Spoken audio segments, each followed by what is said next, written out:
We're making a 1-inch wristlet strap with the swivel clasp. First, find your center at 2 inches in from the long edge. Then we're going to fold both of the long edges into the center, meeting that center line. Next, we're going to fold the project hot dog style, and we're going to be encasing those edges in the center. Once we get our project folded in half all the way down, then we're going to take it over to our iron so that we can press in those creases.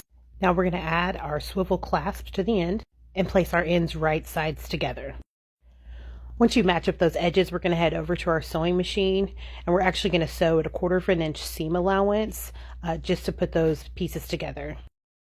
Here you want to make sure you backstitch at the beginning and the end of the seam. Now, using the fold lines that you pressed in, put your project back together and match up those edges on the open side.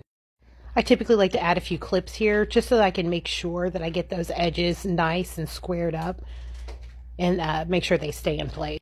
Now back at your sewing machine, you're going to sew a top stitch all the way around, closing up that open side.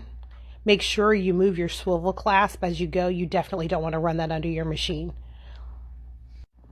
As you can see here, we've got top stitch on one side. Now we want to top stitch that other side, also at 1/8 of an inch seam allowance. Always be sure to keep in mind that you definitely want to make sure you backstitch at the beginning and the end of all of your seams.